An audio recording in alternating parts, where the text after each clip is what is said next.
The autumn wind carried the scent of dying leaves and something far worse, fear. Ilara's wrists burned where the coarse rope bit into her skin, suspending her from the ancient oak at the center of the pack grounds. Her toes barely grazed the earth, and every breath sent fresh waves of agony through her shoulders. Around her neck hung a wooden sign, its carved letters deep and mocking. Enemy's mate. The Silvercrest pack had gathered in a half-circle, their faces a mixture of disgust, pity, and cruel satisfaction. Ilara's wolf whimpered inside her chest, too weak to surface, too broken to fight. She was only 19 summers old, and this was supposed to be the night of the harvest moon ceremony, the night when fated mates were revealed under Luna's blessing. Instead, it had become her execution. "Let this be a lesson," Alpha Garrick's voice boomed across the clearing. He stood 10 paces away, his broad frame silhouetted against the bonfire. Beside him his daughter Seraphina smirked, her arm possessively wrapped around the one person Ilara had trusted with her whole heart. Dane, her fated mate. The male whose scent had called to her soul since she turned 18. The warrior who had whispered promises under starlight, who had traced the bond between them with reverent fingers. He stood rigid now, his jaw clenched, refusing to meet her eyes. "This Omega," Garrick continued, pacing before the crowd, "allowed herself to be corrupted by our enemy. She shared pack secrets with the Shadowfang territory. She is a traitor to her blood." "I didn't—" Ilara's voice cracked, barely a whisper. "Please, I never—" "Silence!" Garrick's alpha command rolled over her like thunder, forcing her wolf into submission. Her body convulsed, and she bit her tongue until blood filled her mouth. Seraphina stepped forward, her golden hair catching the firelight. "My father showed mercy by not executing you outright, little Omega. You'll hang here until dawn. If you survive, you'll be exiled. If you don't—" She shrugged delicately. "Luna will have judged you guilty." Ilara's vision blurred with tears. She searched desperately for Dane in the crowd, found his hazel eyes at last. "Tell them," she pleaded. "Tell them the truth. You know I would never—" Dane's expression hardened to stone. When he spoke, his voice carried no warmth, no recognition of the bond that still pulsed between them like an open wound. "I reject you, Ilara of no family. I sever our mate bond before Luna and all witnesses. You are nothing to me." The words struck harder than any physical blow. Ilara felt something inside her chest tear, not cleanly, but ragged and bleeding. The mate bond didn't break easily. It shredded, leaving raw edges that screamed with every heartbeat. She threw her head back and howled, a sound of such pure anguish that even some of the hardened warriors flinched. Dane turned away, and Seraphina claimed his mouth in a victorious kiss. The pack dispersed slowly, leaving Ilara to the mercy of the night. The rope creaked with each gust of wind. Her shoulders dislocated somewhere around midnight, the pain so intense she nearly welcomed the unconsciousness that followed.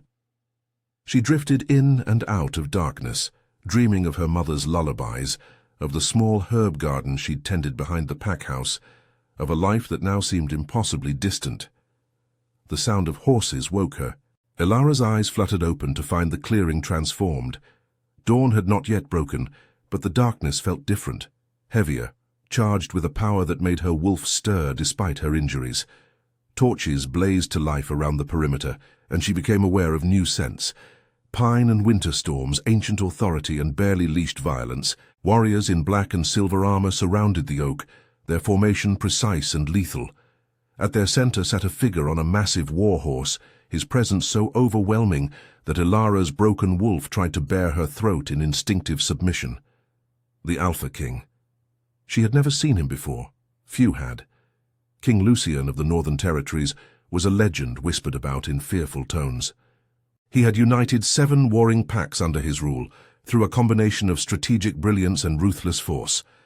It was said he could kill with a look, that his wolf was twice the size of any normal alpha, that he had never taken a mate because no female could withstand the intensity of his dominance. He dismounted in one fluid motion, his boots silent on the frost-covered ground. Even in her delirium, Ilara registered details. The cruel beauty of his features, sharp as broken glass, eyes like winter ice that seemed to glow in the torchlight, dark hair pulled back to reveal the ritual scars along his jaw that marked him as king. He moved toward her with predatory grace, and Ilara's heart hammered against her ribs. This was it, then. Death had come wearing a crown. Lucien stopped directly before her, so close she could feel the heat radiating from his body. He studied the sign around her neck, his expression unreadable. Then, his gaze lifted to her face, and something flickered in those glacial eyes, something that might have been rage. Who did this? His voice was quiet, but it carried the weight of absolute command. Ilara tried to speak, but only managed a broken rasp. Her lips were cracked and bleeding, her throat raw from screaming. The king raised one hand, and a female warrior stepped forward, offering a water skin. Lucien held it to Ilara's lips himself, his touch surprisingly gentle. "Slowly," he murmured. The water was cold and sweet, and Ilara drank greedily until he pulled it away.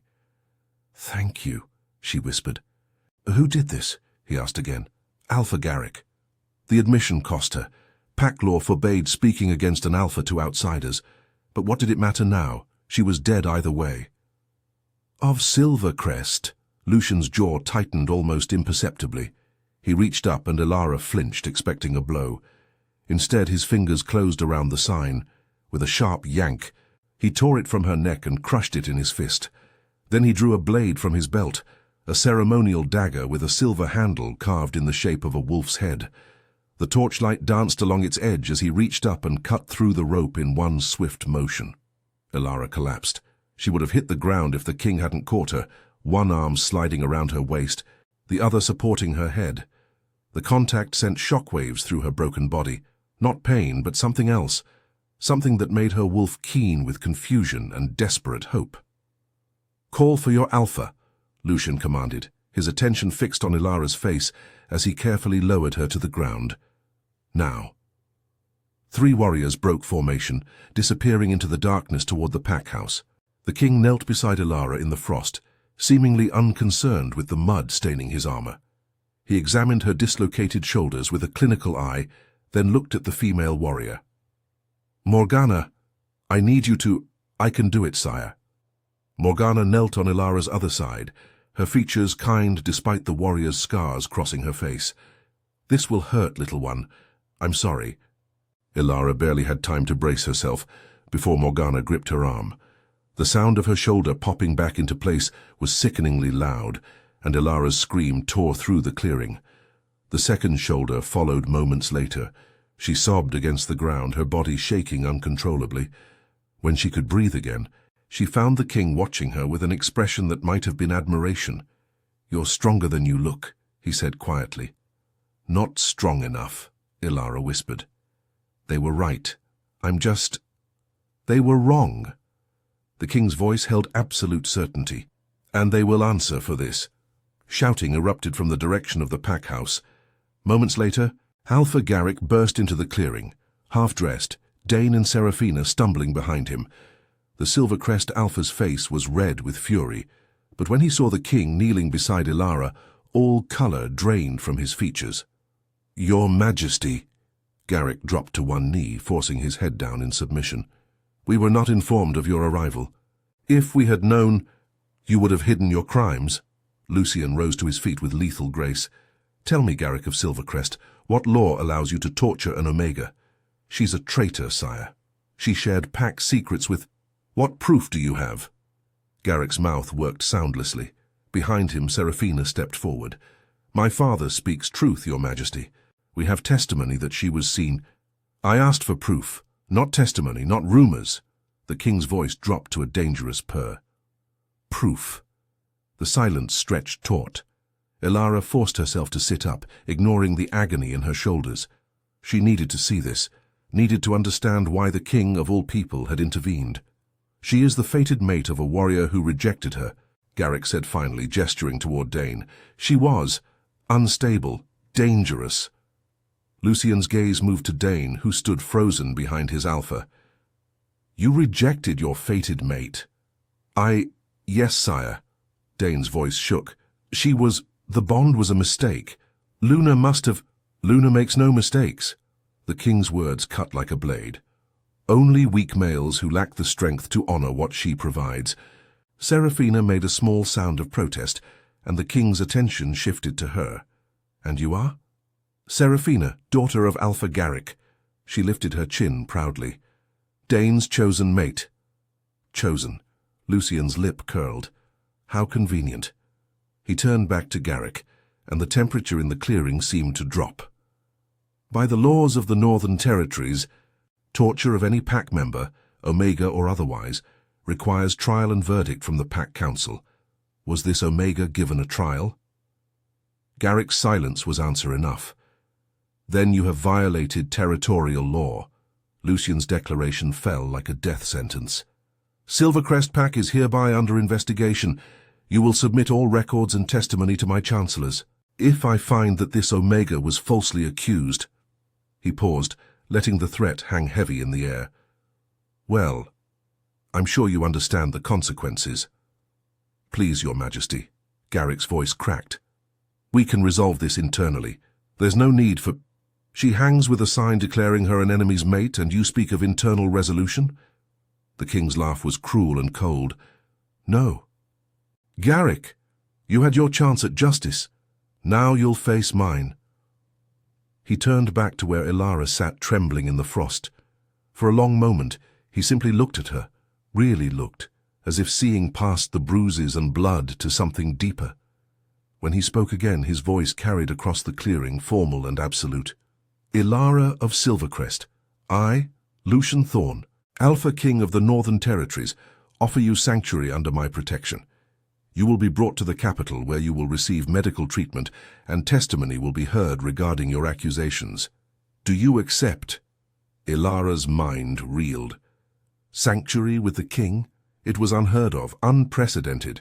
Yet as she met his winter ice eyes, she saw something there that made her broken wolf surge forward with desperate hope. She thought of the rope, the sign, Dane's rejection. She thought of Seraphina's cruel smile and the pack that had abandoned her to die. I accept, she whispered. The king nodded once, decisive. Then he did something that made the entire clearing gasp. He removed his black cloak and draped it around Elara's shoulders. The garment was heavy with his scent, pine and winter storms and raw power, and impossibly warm. Can you ride? He asked. Elara shook her head, not trusting her voice. Without hesitation, Lucien bent and lifted her into his arms as if she weighed nothing. Elara's breath caught at the casual display of strength, at the feeling of being held by an alpha, whose power made her own pack leader look like a pup. As the king carried her toward his warhorse, she heard Garrick's desperate pleas, Seraphina's shocked protests, and beneath it all, the sound of Dane's ragged breathing. She didn't look back. There was nothing in Silvercrest worth seeing anymore. Lucien settled her in front of him on the horse, one arm secure around her waist. Hold on to me, he commanded softly. As they rode into the pre-dawn darkness, surrounded by the king's warriors, Elara allowed herself one last glance at the clearing. The rope still hung from the ancient oak, swaying in the wind like a ghost of what she'd survived. She turned her face forward toward whatever future awaited in the northern capital. Behind her, the first rays of dawn touched the sky, painting the world in shades of blood and gold. Chapter 2. The Marble Throne. The journey to the northern capital took 3 days, though Elara remembered little of the first 2. Fever gripped her body, turning the world into fragments. The steady rhythm of hoofbeats, the low murmur of warrior voices, the occasional sensation of cool water pressed to her lips. The king's scent surrounded her constantly, warm and protective. Sometimes she surfaced enough to realize she was still held against his chest, his arm an iron band keeping her secure in the saddle. Other times she dreamed she was floating through moonlit forests, following a silver thread that pulsed with ancient power. On the 3rd morning, Elara woke to find herself in a bed softer than anything she'd ever known. The room around her was vast, with walls of pale stone and windows that rose from floor to ceiling. Dawn light streamed through silk curtains embroidered with wolves in silver thread. She sat up carefully, testing her shoulders. The pain had receded to a dull ache, manageable. Someone had dressed her in a nightgown of fine white linen, and her wounds had been cleaned and bandaged with expert care.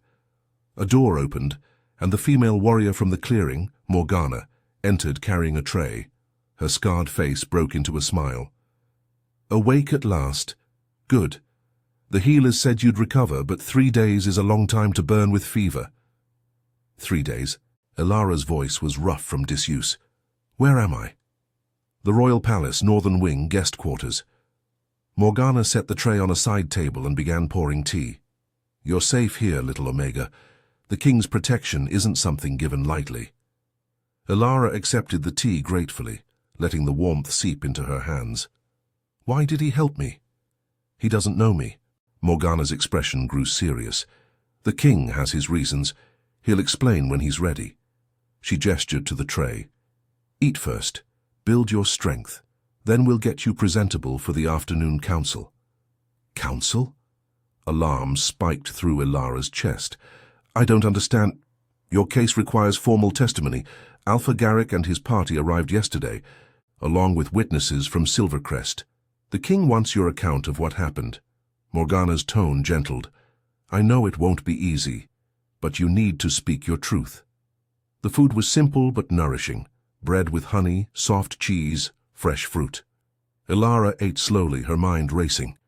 The thought of facing Garrick again, of standing before the pack that had condemned her, made her wolf cower in her chest, but she'd accepted the king's sanctuary. She'd survived the rope and the rejection. She could survive this too. After breakfast, Morgana helped her bathe and dress in clothes provided by the palace, a simple gown of deep blue wool, fitted but modest, with silver embroidery at the cuffs. When Ilara caught her reflection in the polished bronze mirror, she barely recognized herself. The bruises on her face were fading to yellow-green, and someone had trimmed her dark hair so it fell in soft waves past her shoulders. She looked almost regal. "Come," Morgana said, offering her arm. "The council chamber is this way."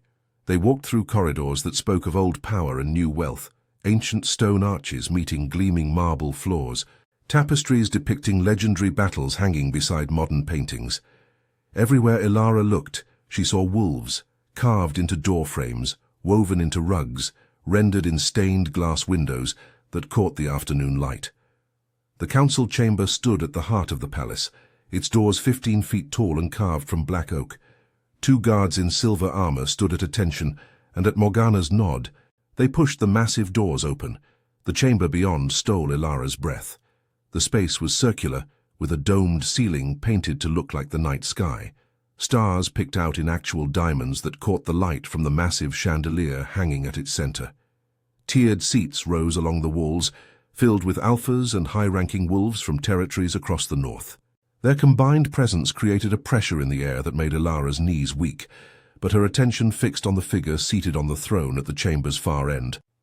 King Lucian looked every inch the ruler in full ceremonial armor, black steel chased with silver, a fur-lined cloak draped over his shoulders, the crown of the Northern Territories resting on his brow like a promise of violence.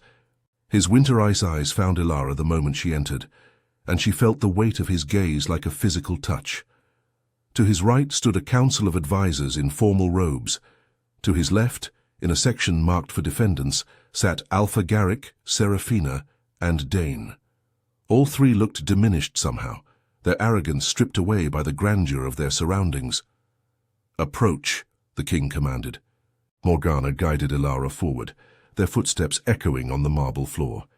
They stopped 10 paces from the throne, and Ilara dropped into the lowest curtsy she could manage, her head bowed. "Rise," Lucian said, his voice resonating through the chamber. "Ilara of Silvercrest, you stand before this council as a witness and claimant. You have accused Alpha Garrick of unlawful punishment and false testimony. Do you maintain these claims?" Ilara's throat went dry. Every eye in the chamber was on her. "I do, Your Majesty." "Then speak. Tell us what happened from the beginning. Leave nothing out." And so Ilara told her story. She spoke of her life as an Omega in Silvercrest, always at the bottom of the pack hierarchy, but never mistreated. Not until Dane's emergence as a rising warrior changed everything. She described the moment their mate bond had snapped into place during the spring equinox, the secret courtship that followed, Dane's promises that he would claim her publicly at the Harvest Moon ceremony. Then she spoke of Seraphina's jealousy, of the Alpha's daughter deciding she wanted Dane for herself, of how whispers had started circulating, Ilara seen talking to strangers, Ilara asking suspicious questions, Ilara behaving like a spy. None of it was true, Ilara said, her voice shaking but clear. I never met with anyone from Shadowfang territory. I never shared pack secrets. I don't even know what secrets I'm supposed to have shared. Yet you were condemned without trial, one of the council members noted, an elderly Alpha with keen eyes. Alpha Garrick said my guilt was obvious, that witnesses had seen me. Ilara forced herself to look at Garrick, but no one ever brought these witnesses forward.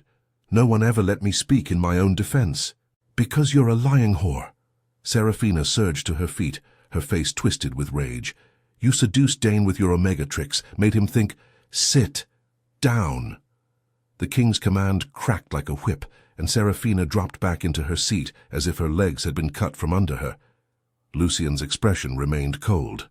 You will have your turn to speak, Seraphina. Right now, you will be silent. The chamber held its collective breath. Ilara saw Dane's hands clenched white-knuckled in his lap, saw Garrick's barely concealed fury. Continue, the king said to her. Ilara detailed the night of the ceremony, how Seraphina had publicly announced her claim on Dane, how Garrick had suddenly produced evidence of Ilara's betrayal, how the pack had turned on her in moments. She described the rope, the sign, the agony of hanging through the night. When she reached the part about Dane's rejection, her voice finally broke. He severed our mate bond before Luna and all witnesses. He chose Seraphina over the bond Luna herself had blessed. And how do you feel about that now? The elderly Alpha asked gently. Ilara lifted her chin. Grateful, she said, and meant it. If he had been strong enough to honor our bond, I would have been bound to a male with no courage and no honor. Luna's mercy revealed his true nature before it was too late. Murmurs rippled through the chamber. The king's expression remained unreadable, but something flickered in his eyes. Approval, perhaps, or recognition. Alpha Garrick, Lucien said, you've heard the Omega's testimony. Present your defense. Garrick stood, his bearing that of an Alpha accustomed to command. Your Majesty, honored council, Ilara has always been troubled, unstable. When Dane rejected her, she became dangerous. The hanging was meant to be corrective, not execution, a lesson in pack loyalty. A lesson that left her with dislocated shoulders, rope burns, and exposure that nearly killed her. The king's tone could have frozen fire. She survived, didn't she? Seraphina interjected, earning a sharp look from her father. Bring forward your witnesses, Lucien commanded. The ones who saw Ilara consorting with Shadowfang wolves. Garrick hesitated just for a moment, but long enough. The witnesses are unreliable, sire. We realize now their testimony may have been colored by... You have no witnesses. The king rose from his throne, and the chamber fell deadly silent. He descended the steps with predatory grace, each footfall echoing like a heartbeat. You condemned an Omega based on rumors and the jealous schemes of your daughter. You violated territorial law, pack law, and Luna's sacred bond. Do you deny this? Garrick's face had gone grey. I was protecting my pack, Your Majesty. You were protecting your daughter's ambitions. Lucien stopped directly before the Alpha, and even from across the chamber, Ilara could see Garrick trembling. Tell me, Garrick, what is the punishment for false accusation under Northern law? Stripping of rank, the elderly Alpha intoned. Return of all lands and titles. Exile. And for torture of an Omega? Death or lifelong imprisonment, at the king's discretion. Ilara's heart hammered against her ribs. She hadn't expected this, hadn't imagined the king would go so far. Lucien let the silence stretch taut before speaking. I could have you executed before sunset, Garrick. By rights I should, but I'm going to offer you a choice. Hope flickered across Garrick's face. Anything, Your Majesty. You will step down as Alpha of Silvercrest. Your daughter will be stripped of her title and exiled from the Northern Territories for 10 years. Your lands and pack will be placed under direct royal governance until a suitable replacement can be chosen. The king paused. Or you can demand trial by combat and face me yourself. The chamber erupted in whispers. Trial by combat was an ancient rite, rarely invoked, almost never survived. Garrick's voice broke. I accept your terms, sire. I'll step down. Smart choice. Lucian's smile was all teeth. And you, Dane, what do you have to say for yourself? Dane finally raised his head, and Elara saw the haunted look in his eyes. I regret my weakness, Your Majesty. I should have defended her, I should have— His gaze found Elara's across the chamber. I'm sorry. For all of it. Sorry doesn't restore a severed bond, Elara said quietly. Sorry doesn't give me back what you took. No, Dane agreed. It doesn't. But I hope someday. Hope is for those with honor. The king interrupted. You have none. You're stripped of your warrior status and exiled from Silvercrest. Find another pack, if any will take a male who breaks his fated bond for ambition. The judgment fell like an executioner's blade. Garrick slumped in his seat. Seraphina was weeping openly. Dane simply stared at the floor, broken. Lucian turned to address the full council. Let this be remembered. No pack under my rule will punish without trial. No Omega, no wolf of any rank will be tortured in my territories. Those who violate these laws will face the full weight of royal justice. He looked at Elara then, and his expression softened almost imperceptibly. You are under my personal protection. No one will touch you. No one will question your honor. Is that understood? Elara managed a shaky nod, overwhelmed by the surreal turn her life had taken. Good. The king returned to his throne. This council is adjourned. Elara, remain. We have much to discuss. The chamber began to empty, alphas and advisors filing out in hushed conversation. Garrick, Seraphina, and Dane were escorted away by royal guards. Morgana squeezed Elara's shoulder once before following the crowd. Soon only Elara and the king remained in the vast circular chamber. Lucian descended from his throne again, but this time he moved slowly, deliberately. He stopped an arm's length away, close enough that Elara caught his scent. Pine and winter storms, even more intoxicating than she remembered. You were brave today, he said quietly. Facing them took courage. I just told the truth, Your Majesty. Truth requires its own kind of courage. He studied her face, his gaze lingering on the fading bruises. Your wounds are healing well. Thanks to your healers. And to your own strength. A pause. Tell me, Elara, what will you do now? You're free of Silvercrest, free of the pack that wronged you. Where will you go? The question struck her with unexpected force. She hadn't thought beyond survival, beyond clearing her name. The future stretched before her, blank and terrifying. I don't know, she admitted. I have no family, no pack. I'm just an Omega with nothing. You're wrong. The king's voice held absolute certainty. You're an Omega who survived what would have killed most warriors. You faced down your former Alpha without flinching. You're far more than you believe. His words warmed something in Elara's chest, some frozen part of her that had been numb since Dane's rejection. I want to offer you a position, Lucian continued, here in the palace. You could work with the healers, or in the libraries. I'm told you read well, or— He hesitated, which seemed strange for a king. Or you could stay as part of the court. Learn how to navigate political waters. Become someone who can protect other Omegas from suffering what you did. Elara's breath caught. You would do that for me? I would. His winter ice eyes held hers. But I need to know you're willing to fight. Not with claws and teeth, but with words and wit. Can you do that? She thought of the rope, the sign, the humiliation. She thought of how close she'd come to death, and how far she'd traveled since. Yes, Elara said, I can. The king smiled then, a real smile that transformed his harsh features into something breathtaking. Good. Then welcome to the Northern Court, Elara. Your life begins now. As he extended his hand and she placed hers in it, Elara felt the silver thread from her fever dreams pulse with recognition. She didn't understand it yet, didn't know what it meant, but she knew with absolute certainty that her fate had just shifted onto a new path, one that led straight to the Alpha King himself.